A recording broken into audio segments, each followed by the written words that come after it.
Good afternoon, children. I hope you all are doing good, staying safe at home.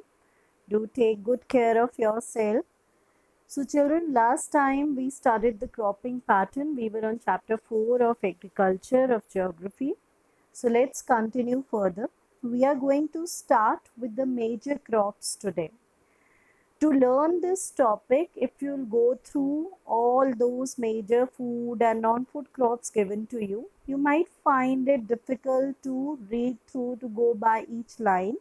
So it's better you prepare a table for yourself, because in every crop that you read, you need to learn 4 to 5 basic points of each crop, and that table will really help you to analyze and learn and memorize the things well.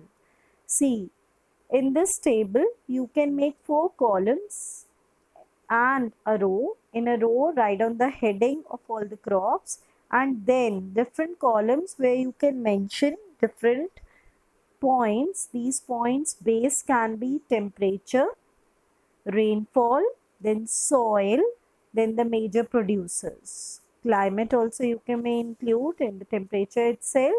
So few things, if you make this table and note down for each of the crop, it will be really easy for you to learn. So let's move further. When we talk of major crops, say India, from our ancient times, I've already told you that Indians' major occupation from our ancient times was agriculture. People were involved in the farming practices with all those primitive tools. Either it was subsistence farming, and slowly, when Britishers came, we got the concept of commercial farming.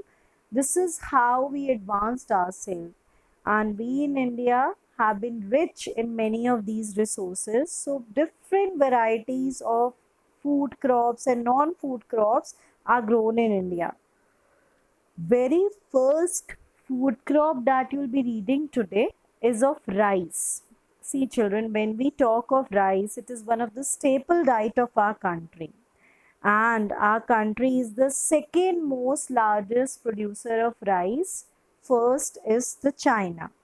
You must know it is a kharif crop, and when we talk about its temperature, it requires almost an average temperature of 25 degrees Celsius, with very minor variations during the sowing, growing, and harvesting seasons. Around 100 centimeters of rainfall is required annually, and of course, it grows very well in loamy and alluvial soil. Now, if you move on to your next page, children, you will find out that a map is given to you where major and minor areas for the rice production are highlighted. Please go through all these points, all these states that are highlighted. You need to learn them. Come to the next page. We were talking about rice as a staple diet, and when we talk of rice, it requires lot of water when it is to be sown. At the time when rice plants are to be sown in the ground, we require lot of water for it, and so if good irrigation facilities are available, rice can be grown in areas where we don't have too much of rainfall, like northeastern parts of our country, Punjab, Haryana, Western Uttar Pradesh, and even very few drier parts of Rajasthan also, rice is grown to a very large extent. So, next staple crop, next major cereal crop that is grown in our country is the wheat. It is the major food crop and grown in most of the northwestern parts of the country. It is one of the rabi crops, and of course it requires a different climate during the sowing and harvesting season, low temperature during the period when it is to be sown, and a high temperature during its harvesting period. And when we talk about how much temperature is to be maintained, an average of around 21 degrees Celsius is good for growing wheat. Rainfall annually for 50 to 75 centimeters is enough. And wheat crop grows very well in loamy, even in black soil also. So many parts of our country, many states like Punjab, Haryana, Uttar Pradesh, Bihar, Rajasthan, and many parts of Madhya Pradesh also, wheat is grown to a very, very large extent. Now, next major food crop is jawar, bajra, and ragi, altogether termed as millets. See, when we talk of millets, children, they contain a very high nutritional value. If we talk about, for example, ragi, it is very rich in iron and calcium required for our body, very essential. And of course, it is the third most important food crop grown in our country. It's a rain-fed crop, do remember. And Maharashtra is the largest producer of jowar, followed by Karnataka, Andhra Pradesh, and Madhya Pradesh. Then bajra. Bajra requires a sandy soil. It grows well if we have a shallow black soil or sandy soil, and Rajasthan is known to be the largest producer of bajra. Then, third, if we talk about ragi as a millet, it is grown well on red soil or even the black soil and shallow black soils also. And Karnataka is known to be the largest producer of ragi, and there are many other states also where it is grown. So, these are the few millets that are grown in our country to a very large extent, which contain a very high nutritional value. Then, children, next major food crop given to you is maize. See, food crop maize is not only a food crop, it is used as a fodder crop also. I hope you understand the meaning of fodder crop. Fodder crop is the one which is used for animals consumption, right? So it is used both as a major food crop for human beings and a fodder crop for animals. It is a kharif crop and it requires temperature between 21 to 27 degrees Celsius and grows very well in old alluvial soil. Grown in many parts of our states of our country, and above all, maize is grown with lot of modern techniques like HYV seeds and good irrigation system. Then, if we talk about few states that produce maize to a very large extent, you will find UP, Bihar, Andhra Pradesh, Karnataka. These are the few states where it is grown to a very large extent with lot of modern techniques and tools. Then, when we talk of pulses, we term it as in our local language as dals. Are another major source of proteins in our body, and in every house you will find it. Ask your mom, there are varieties of pulses available to you, different forms. And if you can move on to your next page, you will see a map where major and minor areas of wheat are highlighted. Please go through all these states. So we were talking about pulses, children. On the next page, they have told you different varieties of pulses are available in our country, like urad, arhar, moong, masoor. If you ask your mom at home, she'll show you different kinds of pulses available at home, and they're a very good source of proteins. And except arhar, most of the pulses that we eat are very good leguminous crops. Leguminous crops are those crops which fixes the nitrogen into the soil, that regains the soil fertility a lot. So it is one of that is the reason in India it is grown to a very large extent, and that really enhances the soil fertility too. And even if we talk about the drier states of Rajasthan also, pulses can be grown, and they're grown to a very large extent there. I hope you must have understood the major crops now. Let's move on next to the food crops. See, if you remember, we read about the commercial farming where we read about plantation crops, those crops which are grown to a very large extent in acres and acres of land, all together of same kind, and high yield, high productivity is taken out. So, very first one is sugarcane. See, children, when we talk of sugarcane can be grown both in tropical as well as subtropical climate. And of course, hot and humid climate is utmost requirement. Temperature around 21 degree to 27 degrees Celsius is required. and an annual rainfall of 75 to 100 centimeter is more than enough.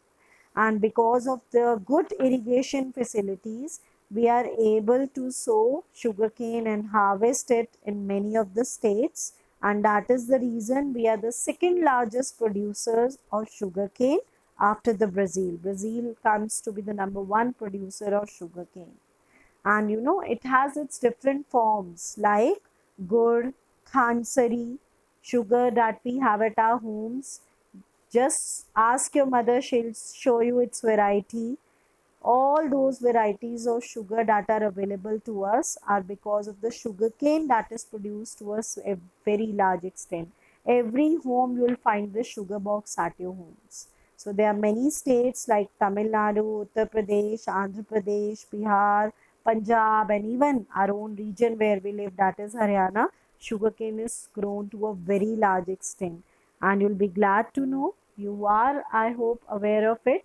Sugar mill, one of the largest industry in our own town, is prevailing here, and one of the Asia's number one industry, right? So that's the biggest advantage we have. We are never can lag behind all these things. Okay, children.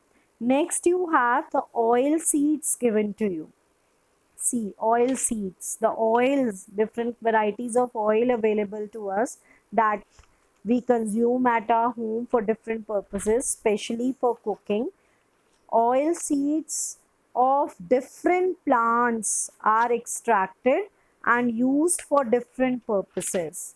Most of these are edible and used as a cooking medium in the form of oil, and the extracted oil is used even as a raw material for manufacturing large number of items like soaps, perfumes, lubricants, paints.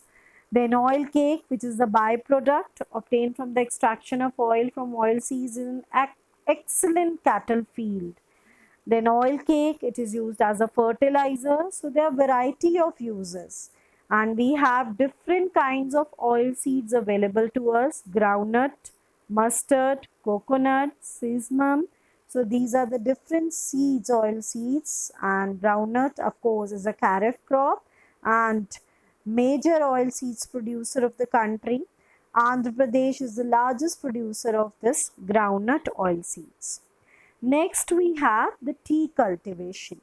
See, tea cultivation is an example of a complete plantation agriculture, and you will find many areas, many hill stations, even like Assam, where it is grown to a very large extent. Even states of Tamil Nadu and Kerala, Bengal, you will find it. It is grown to a very, very large extent. And of course, it is a labor intensive technique industry. More of labor is required to extract those tender leaves of tea. Temperature, if we talk about, 20 to 30 degrees Celsius temperature for the growth of tea plant is enough. Rainfall around 150 to 300 centimeters, slightly above than your wheat and rice. And it requires a light loamy soil to be grown well. And when we talk of labor intensive techniques, those skilled labor who are very professional in taking out and plucking out those tender leaves, they know well how to do it, and they do it. That is the reason in many of the states of our country it is grown to a very large extent. Next beverage crop that we have is coffee. See, India produces about 4% of the world's coffee, and we have a very good quality since ancient times. The coffee beans that are produced in India, especially in the states of Kerala, is world famous, and the variety is in great demand throughout the world. So many hilly areas, Karnataka, Kerala, Tamil Nadu, Nilgiri Hills, you will find lot of coffee plantation done there. Next, we have the horticulture crops. Before we move to this topic, I hope you understand the meaning of horticulture. That means the growth of fruits and vegetables. It is a where we grow a large number of fruits and vegetables for a commercial purpose. It is termed to be as horticulture. And of course, India produces about 13% of the world's vegetables, and it is an important producers of many of the plants like pea, cauliflower, onion, cabbage, tomatoes, many of the vegetables that you get at your home. And of course, if we talk about the fruits that we have in our country, varieties of fruits are available, and few fruits of few states are very famous even worldwide. If we go through the examples given to you, like they have told you, mangoes of Maharashtra, Andhra Pradesh, Uttar Pradesh, West Bengal, oranges of Nagpur, Cherrapunji, and Tamil Nadu, even bananas of Kerala, grapes of Andhra Pradesh and Maharashtra, apple, pears, apricots, walnuts, the dry fruit that we get from the areas like Jammu and Kashmir, they are world famous and in great demand in our own country. Consumption is to a very large extent, not only in our own country but worldwide. And Britishers actually were attracted with the climate, the spices of India, and that is the reason they started doing trade here. So, children, I hope you must have understood the complete major food and non food crops that we have read, and please go through all of them so that you are able to memorize, you are able to learn all of them. And from tomorrow, we'll be starting with the non food crops. So make sure you make a proper table, learn all these, especially the four basic points that I have told you: temperature, rainfall, soil, and the major producers. So, their economic importance also you all must be aware of. Thank you and take good care of yourself.